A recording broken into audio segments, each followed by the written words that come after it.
Hey guys, welcome back to the channel. Today we will be going over how to calculate the percentage of stocks within an ETF that are trading above or below a moving average. In this script, we will be going over the constituents of the Qs, and we will be using a 200-day exponential moving average. These are some of the packages we're going to require in order to run this script. I'm also going to be using some functions to get stock data from my database, so I'm going to go ahead and source those functions. But you can always get this data from Yahoo Finance, and I'll show you where in the script we will need to get some stock data. I also have this function called getConstituents. I have a video tutorial on my channel where I go over in detail how this function works, and you might be able to get this function from my GitHub. I'm not going to go over this function, but this function will essentially just retrieve all the constituents inside of an ETF, and all we pass in is the ETF symbol or ticker. I'm going to go ahead and run that function.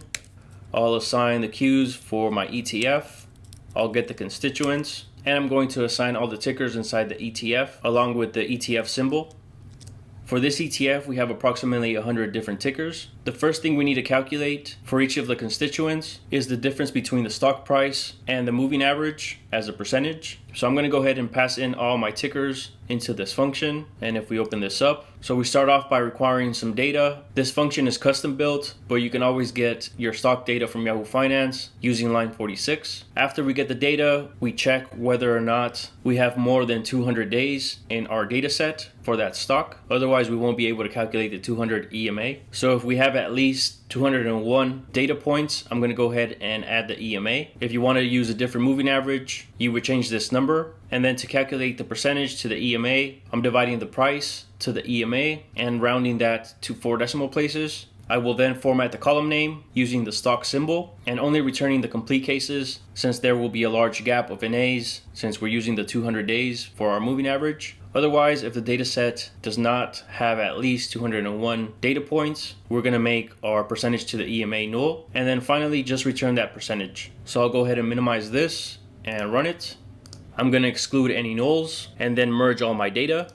Let's take a look at our data. So here we will have all of our constituents along with the ETF itself, and each of these numbers represents the percentage to the 200 EMA. Now what we need to do is, for each of these trading days, calculate the number of stocks that are trading above and below the 200 EMA. And to do that, we're going to use apply daily. So in the following block, we're going to pass in our table, and for the function, we're going to assign a 0 for any NAs. After we do that, we're going to get the total number of stocks, the total number of stocks above and below the moving average, and then calculate the percentage that are trading above and the percentage that are trading below. And we're also going to return the percentage to the EMA for the ETF. And once it's done with the calculations, I'm going to combine the data and return that as an XTS object. So let's go ahead and run this. Once it's done running, we can go ahead and plot our results. So I'm going to use chart series to plot our ETF starting in 2018. Since I'm not too sure when some of these constituents were added to the ETF, you will have to replace this function with get symbols, as this is a custom function that will pull data from my database. So let's go ahead and plot it. We're going to add the percentage of stocks above the EMA as a technical indicator. And since this ranges from 0 to 1, I'm going to add some lines at 85% and 15% on this technical indicator. And finally, just adding the 200-day moving average on the ETF. So let's go ahead and run these couple of lines. Let's maximize the plot.